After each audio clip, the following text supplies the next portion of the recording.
Hi guys, అందరికి కూడా good morning. ఇవాళ వీడియోలో ఏంటంటే ఇండియన్ ఆర్మీ నుంచి వచ్చేసరికి జాబ్ నోటిఫికేషన్ అనేది అయితే రిలీజ్ అయింది. సో మనకు రిలీజ్ అయింది వచ్చేసరికి టెరిటోరియల్ ఆర్మీ జాబ్స్ అనేది అయితే రిలీజ్ అయితే అయ్యాయి. సో దీన్ని కండక్ట్ చేస్తున్నది వచ్చేసరికి సౌతర్న్ కమాండ్ వల్ల అయితే కండక్ట్ అయితే చేయబోతున్నారు. సో ఈ యొక్క టెరిటోరియల్ ఆర్మీ వచ్చేసరికి స్టార్టింగ్ డేట్ వచ్చేసరికి 15వ తేదీ నవంబర్ 2025 అయితే స్టార్ట్ అయితే అవుతుంది. అండ్ 1 డిసెంబర్ 2025 నాటికైతే ఎండ్ అయితే అవుతుంది ఈ యొక్క టెరిటోరియల్ ఆర్మీ జాబ్ అండి. నెక్స్ట్ వచ్చేసరికి వేకెన్సీ డీటెయిల్స్ విషయానికి వచ్చేసరికి సోల్జర్ జీడీలో వచ్చేసరికి 1372 జాబ్స్ అయితే రిలీజ్ అయితే అయ్యాయి. అండ్ నెక్స్ట్ సెకండ్ జాబ్ వచ్చేసరికి సోల్జర్లోని క్లర్క్ జాబ్కి వచ్చేసరికి 7 వేకెన్సీ అనేది అయితే రిలీజ్ కావడం అయితే జరిగింది. అండ్ నెక్స్ట్ మూడో జాబ్ వచ్చేసరికి చెఫ్ కమ్యూనిటీ నుంచి వచ్చేసరికి 19 జాబ్స్ అనేది అయితే రిలీజ్ కావడం అయితే జరిగింది. అండ్ నెక్స్ట్ నాలుగోది వచ్చేసరికి చెఫ్ స్పెషల్ జాబ్కి వచ్చేసరికి సోల్జర్లో 3 జాబ్స్ అనేది అయితే రిలీజ్ కావడం అయితే జరిగింది. అండ్ నెక్స్ట్ ఐదో జాబ్ వచ్చేసరికి సోల్జర్ మెస్ కుక్ నుంచి వచ్చేసరికి 2 జాబ్స్ అనేది అయితే రిలీజ్ కావడం అయితే జరిగింది. అండ్ నెక్స్ట్ వచ్చేసరికి ఆరో జాబ్ వచ్చేసరికి సోల్జర్ ఈఆర్ నుంచి వచ్చేసరికి 3 జాబ్స్ అనేది అయితే రిలీజ్ కావడం అయితే జరిగింది. అండ్ నెక్స్ట్ ఏడో జాబ్ వచ్చేసరికి సోల్జర్ స్టీవర్డ్ అండి. ఇవి వచ్చేసరికి మొత్తం 3 జాబ్స్ అనేది అయితే రిలీజ్ కావడం అయితే జరిగింది. అండ్ నెక్స్ట్ 8వ జాబ్ వచ్చేసరికి సోల్జర్లో ఆర్టిసియన్ మెటలర్జీ నుంచి వచ్చేసరికి 2 జాబ్స్ అనేది అయితే రిలీజ్ కావడం అయితే జరిగింది. అండ్ నెక్స్ట్ 9వ జాబ్ వచ్చేసరికి సోల్జర్లోనే ఆర్టిసియన్ వుడ్ వర్క్ నుంచి వచ్చేసరికి 2 జాబ్స్ అనేది అయితే రిలీజ్ కావడం అయితే జరిగింది. అండ్ నెక్స్ట్ 10వ జాబ్ వచ్చేసరికి సోల్జర్లో హెయిర్ డ్రెస్సర్ జాబ్ అండి. ఇవి వచ్చేసరికి మొత్తం 5 జాబ్స్ అనేది అయితే రిలీజ్ కావడం అయితే జరిగింది. అండ్ నెక్స్ట్ 11వ జాబ్ వచ్చేసరికి సోల్జర్ టైలర్లో వచ్చేసరికి మొత్తం 1 జాబ్ అనేది అయితే రిలీజ్ కావడం అయితే జరిగింది. అండ్ నెక్స్ట్ 12వ జాబ్ వచ్చేసరికి సోల్జర్ హౌస్ కీపర్ అండి. ఇవి వచ్చేసరికి 3 జాబ్స్ అనేది అయితే రిలీజ్ కావడం అయితే జరిగింది. అండ్ నెక్స్ట్ 13ది వచ్చేసరికి సోల్జర్ వాషర్మ్యాన్ వచ్చేసరికి 4 జాబ్స్ అనేది అయితే రిలీజ్ కావడం అయితే జరిగింది. సో ఇవి వచ్చేసరికి ఓపెన్ ర్యాలీ అండి. సో మనకేంటంటే లొకేషన్ వైజ్ మనకైతే ఆర్మీ వాళ్ళైతే ర్యాలీ అనేది అయితే కండక్ట్ చేయడం అయితే జరుగుతుంది. సో ఫస్ట్ లొకేషన్ వచ్చేసరికి కోల్హాపూర్ మహారాష్ట్ర లొకేషన్లో అయితే కండక్ట్ చేస్తున్నారు. స్టేడియం లొకేషన్ వచ్చేసరికి శివాజీ స్టేడియం, శివాజీ యూనివర్సిటీ, కోల్హాపూర్ మహారాష్ట్రలో అయితే కండక్ట్ అయితే చేయబోతున్నారు. సో మన యొక్క తెలుగు రాష్ట్రాల వాళ్ళకు వచ్చేసరికి ఓన్లీ ఆల్ డిస్టిక్ తెలంగాణ వాళ్ళకు వచ్చేసరికి 16వ తేదీ నవంబర్ 2025 అయితే కండక్ట్ అయితే చేయబోతున్నారు. అండ్ నెక్స్ట్ వచ్చేసరికి కర్ణాటక 24 డిస్టిక్ వాళ్ళకు వచ్చేసరికి 21వ తేదీ నవంబర్ 2025 అయితే కండక్ట్ అయితే చేయబోతున్నారు. అండ్ నెక్స్ట్ వచ్చేసరికి ఆల్ డిస్ట్రిక్ట్స్ ఆఫ్ ఆంధ్రప్రదేశ్ వాళ్ళకు వచ్చేసరికి 27వ తేదీ నవంబర్ 2025 అయితే కండక్ట్ అయితే చేయబోతున్నారు ఈ యొక్క కోల్హాపూర్లో. సో మన యొక్క ఆంధ్రప్రదేశ్ స్టేట్ అందరికీ కూడా ఆల్ డిస్ట్రిక్ట్స్ వాళ్ళకు వచ్చేసరికి. అండ్ నెక్స్ట్ రెండో లొకేషన్ వచ్చేసరికి సికింద్రాబాద్ తెలంగాణలో అయితే కండక్ట్ చేయబోతున్నారు. లొకేషన్ వచ్చేసరికి తాపార్ స్టేడియం అండి. ఏఓసి సెంటర్ సికింద్రాబాద్ తెలంగాణ అయితే ఇవ్వడం అయితే జరిగింది. సో ఆంధ్రప్రదేశ్ స్టేట్లో ఫస్ట్ 8 డిస్టిక్ వాళ్ళకు వచ్చేసరికి 16వ తేదీ నవంబర్ 2025 అయితే కండక్ట్ అయితే చేయబోతున్నారు. సో ఆ యొక్క డిస్టిక్ వాళ్ళు వచ్చేసరికి Kurnool, Nandyal, Anantapuram, Sathya Sai, YSR, Annamayya district, Tirupati and Chittoor district అయితే కండక్ట్ అయితే చేయబోతున్నారు. సో వీళ్ళతో పాటు గుజరాత్ స్టేట్ ఆల్ డిస్టిక్ వాళ్ళకు కూడా కండక్ట్ అయితే చేయబోతున్నారు అదే రోజు. అండ్ నెక్స్ట్ వచ్చేసరికి ఆంధ్రప్రదేశ్ స్టేట్లో రిమైనింగ్ 10 డిస్టిక్ వాళ్ళకు వచ్చేసరికి 17వ తేదీ నవంబర్ 2025 అయితే కండక్ట్ అయితే చేయబోతున్నారు. సో ఆ యొక్క డిస్టిక్స్ వచ్చేసరికి Vizianagaram, Visakhapatnam, Anakapalli, Kakinada, east Godavari, Konaseema, Eluru, west Godavari, NTR, Krishna districts అనేది అయితే ఇవ్వడం అయితే జరిగింది. సో వీడియోను చాలామంది చూస్తున్నారు కానీ లైక్ చేయట్లేదు. ప్లీజ్ లైక్ అయితే చేయండి గైస్. అండ్ వీడియోను ఎవరైనా కానీ కొత్తగా చూస్తున్నట్లయితే please like, share and subscribe చేసుకోవడం అయితే మర్చిపోద్దండి గైస్, ఇలాంటి మరిన్ని వీడియోస్ అండ్ మరిన్ని అప్డేట్స్ కోసం అయితే.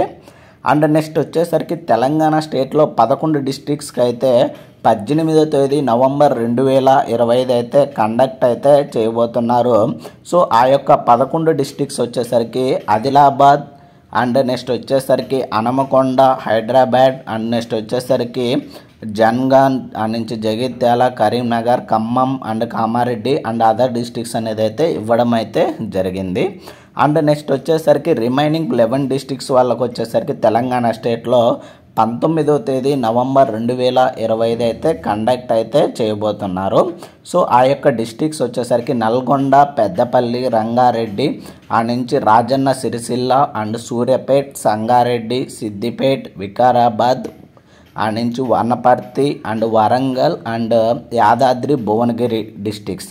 సో ఈ యొక్క డిస్ట్రిక్ట్ వాళ్ళకు వచ్చేసరికి 19వ తేదీ అయితే మనకైతే ర్యాలీ అనేది అయితే కండక్ట్ అయితే చేయబోతున్నారు. అండ్ నెక్స్ట్ వచ్చేసరికి ఇంకా 11 డిస్ట్రిక్ట్స్కి వచ్చేసరికి తెలంగాణ స్టేట్లో 21వ తేదీ నవంబర్ 2025 అయితే కండక్ట్ అయితే చేయబోతున్నారు.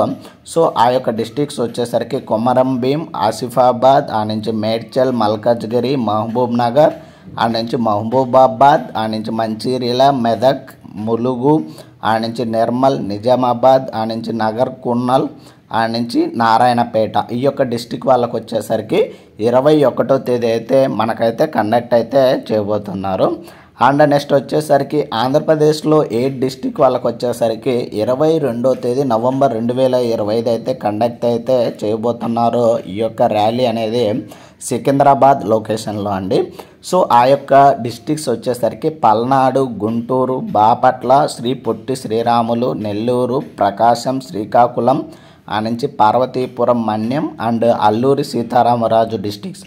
ఈ యొక్క డిస్ట్రిక్ట్స్ వాళ్ళకు వచ్చేసరికి 22వ తేదీ అయితే ఓపెన్ ర్యాలీ అనేది అయితే ఉంటుంది మన యొక్క సికింద్రాబాద్ లొకేషన్స్లో అండి. అదే నెక్స్ట్ వచ్చేసరికి కొన్ని అదర్ డిస్ట్రిక్ట్స్ కూడా ఇక్కడైతే ఇవ్వడం అయితే జరిగింది. సో ఇవి మనకు సికింద్రాబాద్లో వచ్చేసరికి. నెక్స్ట్ వచ్చేసరికి 3వ ర్యాలీ వచ్చేసరికి బెళగావి, కర్ణాటక లొకేషన్ అనేది అయితే ఇవ్వడం అయితే జరిగింది. సో ఇది వచ్చేసరికి all districts in Telangana state వాళ్ళకు వచ్చేసరికి 16వ తేదీ నవంబర్ 2025 అయితే కండక్ట్ అయితే చేయబోతున్నారు ఈ యొక్క ఆల్ డిస్ట్రిక్ట్ తెలంగాణ స్టేట్ వాళ్ళకు వచ్చేసరికి. అండ్ నెక్స్ట్ వచ్చేసరికి మనకు ఆంధ్రప్రదేశ్ స్టేట్ నుంచి వచ్చేసరికి ఆల్ డిస్ట్రిక్ట్ ఆంధ్రప్రదేశ్ వాళ్ళకు అండ్ కేరళ వాళ్ళకు వచ్చేసరికి 27వ తేదీ నవంబర్ 2025 అయితే మనకైతే ఈ యొక్క ర్యాలీ అనేది అయితే కండక్ట్ అయితే చేయబోతున్నారు. నెక్స్ట్ 4th లొకేషన్ వచ్చేసరికి డెవ్లాలి, మహారాష్ట్ర లొకేషన్లో అయితే ర్యాలీ అనేది అయితే కండక్ట్ అయితే చేయబోతున్నారు. ఆల్ డిస్ట్రిక్ట్ ఆంధ్రప్రదేశ్ స్టేట్ వాళ్ళకు వచ్చేసరికి 16వ తేదీ నవంబర్ 2025 అయితే కండక్ట్ అయితే చేయబోతున్నారు ఈ యొక్క ఓపెన్ ర్యాలీ వచ్చేసరికి. అండ్ నెక్స్ట్ వచ్చేసరికి ఆంధ్రప్రదేశ్ స్టేట్ వాళ్ళ అన్ని డిస్ట్రిక్ట్ వాళ్ళకు వచ్చేసరికి 27వ తేదీ నవంబర్ 2025 అయితే కండక్ట్ అయితే చేయబోతున్నారండి. ఇవి మనకు కండక్ట్ చేస్తున్నటువంటి 4 లొకేషన్స్ సంబంధించి సో ఈ యొక్క ఓపెన్ ర్యాలీకి సంబంధించి డీటెయిల్స్ అయితే గైస్. అండ్ ఈ యొక్క పీడిఎఫ్ యొక్క లింక్ని అయితే నేనైతే కింద డిస్క్రిప్షన్లో ఇస్తాను, అక్కడికి వెళ్ళి అయితే చెక్ చేయండి. సో మనకేంటంటే ఫస్ట్ సెలక్షన్ ప్రాసెస్ అనేది ఎలా ఉంటుందంటే సో మనం ఏంటంటే ర్యాలీ అనేది అయితే అంటే రన్నింగ్ అనేది అయితే చేయాల్సిందైతే ఉంటుంది. సో దాని తర్వాత మనకు వచ్చేసరికి డాక్యుమెంట్స్ అండ్ ట్రేడ్ టెస్ట్ అయితే కండక్ట్ చేస్తారు. సో దాని తర్వాత మెడికల్ టెస్ట్ అనేది అయితే కండక్ట్ చేయడం అయితే జరుగుతుంది. సో ఈ విధంగా అయితే మనకైతే సెలక్షన్ ప్రాసెస్ అనేది అయితే కండక్ట్ చేయడం అయితే జరుగుతుంది. సో మన యొక్క ఏజ్ వచ్చేసరికి 18 నుంచి 42 సంవత్సరాల మధ్యలో అయితే ఏజ్ అనేది అయితే ఉండాలని అయితే చెప్తున్నారు. అండ్ ఎడ్యుకేషనల్ క్వాలిఫికేషన్ వచ్చేసరికి ఎవరైతే సోల్జర్ జీడీ జాబ్కు అప్లై చేస్తుంటారో 10th క్లాస్ అయితే చదివి ఉండాలి. సో దాంతోపాటు మినిమం 45% మార్క్స్ అయితే వచ్చిండాలని అయితే చెప్తున్నారు. అండ్ ఎవరైతే సోల్జర్ క్లర్క్ జాబ్కి అప్లై చేస్తుంటారో వాళ్ళకు వచ్చేసరికి ఇంటర్మీడియట్ అయితే చదివి ఉండాలి. ఎనీ స్ట్రీమ్ అండి, ఆర్ట్స్, సైన్స్, కామర్స్ అయితే చదివి ఉండొచ్చు. మినిమం 60% మార్క్స్ అనేది అయితే వచ్చి ఉండాలని అయితే చెప్తున్నారు. అండ్ నెక్స్ట్ వచ్చేసరికి సోల్జర్ ట్రేడ్స్మ్యాన్కి వచ్చేసరికి 10th క్లాస్ అనేది అయితే చదివి ఉండాలని అయితే చెప్తున్నారు. సో ఇది ఎడ్యుకేషనల్ క్వాలిఫికేషన్ సంబంధించి. అండ్ నెక్స్ట్ వచ్చేసరికి ఫిజికల్ స్టాండర్డ్ వైజ్ చూస్తే హైట్ అనేది మినిమం ఖచ్చితంగా 160 సెంటీమీటర్లు అనేది అయితే ఉండాలని అయితే చెప్తున్నారు. సో అంతకంటే తక్కువ ఉన్నట్లయితే మనమైతే సెలెక్ట్ అయితే కామండి. ఎవరైతే 160 సెంటీమీటర్ అబో ఉంటారో వాళ్ళైతే ఎలిజిబుల్ అండి. అండ్ చెస్ట్ వచ్చేసరికి నార్మల్గా ఉన్నప్పుడు 77, ఎక్స్పాండ్ చేసినప్పటికీ 82 సెంటీమీటర్స్ అనేది అయితే ఉండాలని అయితే చెప్తున్నారు. అండ్ వెయిట్ను వచ్చేసరికి మనకేంటంటే ఉండే హైట్ను బట్టి వెయిట్ అనేది అయితే చూడడం అయితే జరుగుతుంది స్టాండర్డ్ అనేది. ఫస్ట్ మనకైతే రన్నింగ్ అనేది అయితే ఉంటుంది ఫిజికల్ ఫిట్నెస్ టెస్ట్లో. సో ఇది వచ్చేసరికి 100 మార్క్స్కి అయితే కండక్ట్ చేయడం అయితే జరుగుతుంది. సో ఇది వచ్చేసరికి 1 మైల్ రన్నింగ్ అండి. సో ఈ యొక్క 100 మార్క్స్కి అయితే కండక్ట్ చేయడం అయితే జరుగుతుంది. ఎవరైతే 18 నుంచి 30 సంవత్సరాల మధ్య ఏజ్ ఉంటుందో వాళ్ళకు వచ్చేసరికి 5 minutes 30 seconds లోపు అయితే కంప్లీట్ చేస్తారంటే వాళ్ళకైతే 60 మార్క్స్ అయితే ఇవ్వడం అయితే జరుగుతుంది. అండ్ ఎవరైతే 5 minutes 31 seconds నుంచి 5 minutes 45 seconds మధ్యలో రన్నింగ్ అనేది అయితే కంప్లీట్ చేస్తారో వాళ్ళకు వచ్చేసరికి 40 మార్క్స్ అనేది అయితే ఇవ్వడం అయితే జరుగుతుంది. సో ఎవరైతే 5 minutes 40 seconds తర్వాత కంప్లీట్ చేస్తారో వాళ్ళైతే ఫెయిల్ కింద అయితే కౌంట్ చేయడం అయితే జరుగుతుంది. నెక్స్ట్ వచ్చేసరికి ఎవరికైతే 31 నుంచి 42 సంవత్సరాల మధ్య ఏజ్ ఉంటుందో సో వాళ్ళకు వచ్చేసరికి 6 minutes 50 seconds లోపు రన్నింగ్ అనేది కంప్లీట్ చేశారంటే 60 మార్కులు అయితే ఇవ్వడం అయితే జరుగుతుంది. అండ్ ఎవరైతే 6 minutes 16 seconds నుంచి 6 minutes 30 secondsలో అయితే కంప్లీట్ చేస్తారో సో వాళ్ళకు వచ్చేసరికి 40 మార్కులు అయితే ఇవ్వడం అయితే జరుగుతుంది. అండ్ నెక్స్ట్ వచ్చేసరికి 6 minutes 31 seconds తర్వాత కంప్లీట్ చేశారంటే వాళ్ళైతే ఫెయిల్ కింద అయితే కౌంట్ చేయడం అయితే జరుగుతుంది. సో దాని తర్వాత మనకైతే ఫుల్ అప్స్ అనేది అయితే కండక్ట్ చేయడం అయితే జరుగుతుంది. సో ఆ యొక్క ఫుల్ అప్స్ వచ్చేసరికి నువ్వు ఏజ్ వచ్చేసరికి 18 నుంచి 30 సంవత్సరాల మధ్యలో ఉండి ఎన్ని ఫుల్ అప్స్ చేస్తేనా 10 and above చేస్తే 40 మార్క్స్. అండ్ నెక్స్ట్ వచ్చరికి ఏజ్ అనేది 31 to 42 ఏజ్ మధ్యలో ఉండి 9 ఫుల్ అప్ చేస్తేనా 8 ఫుల్ అప్స్ చేస్తే 32 మార్క్స్. ఇలా ఈ విధంగా అయితే మనకేంటంటే ఫుల్ అప్స్ని బట్టి మార్క్స్ అనేది అయితే ఇవ్వడం అయితే జరుగుతుంది. మినిమం 5 ఫుల్ అప్స్ అనేది అయితే చేయాల్సిందైతే ఉంటుంది. సో దాని తర్వాత మనకేంటంటే రిటన్ ఎగ్జామినేషన్ అనేది అయితే కండక్ట్ చేయడం అయితే జరుగుతుంది. సో ఎవరైతే సోల్జర్ జీడీకి కానీ సోల్జర్ ట్రేడ్స్మ్యాన్కి అప్లై చేస్తుంటారో వాళ్ళకు వచ్చేసరికి 100 మార్క్స్కి అయితే కండక్ట్ చేయడం అయితే జరుగుతుంది. క్వశ్చన్స్ వచ్చేసరికి 50 క్వశ్చన్లు అండి. సో మినిమం క్వాలిఫైయింగ్ మార్క్స్ వచ్చేసరికి 32 మార్కులు అయితే రావాల్సిందైతే ఉంటుంది. వచ్చేసరికి మనమైతే ఆ యొక్క రన్నింగ్కి వెళ్ళేటప్పుడు డాక్యుమెంట్స్ అనేది అయితే తీసుకోబోవాల్సిందైతే ఉంటుంది. సో దానికి ఏమేమి డాక్యుమెంట్స్ తీసుకోబోవాలి అండ్ ఒరిజినల్ ఏం తీసుకోవాలి అనేది అయితే కామెంట్ సెక్షన్లో కామెంట్ చేయండి. సో ఆ యొక్క డాక్యుమెంట్స్ రిలేటెడ్ అయితే ఒక వీడియో అనేది అయితే చేద్దాము. ఇది మనకు రిలీజ్ అయినటువంటి ఇండియన్ ఆర్మీ నుంచి టెరిటోరియల్ ఆర్మీకి సంబంధించి ఫుల్ డీటెయిల్స్ అయితే గైస్. సో వీడియోను ఇంకా ఎవరైనా కానీ లైక్ చేయనట్లయితే ప్లీజ్ లైక్ అయితే చేయండి గైస్. ఇలాంటి మరిన్ని వీడియోస్ అండ్ మరిన్ని అప్డేట్స్ కోసం అయితే please like, share and subscribe చేసుకోవడం అయితే మర్చిపోద్దండి guys. Thank you for watching.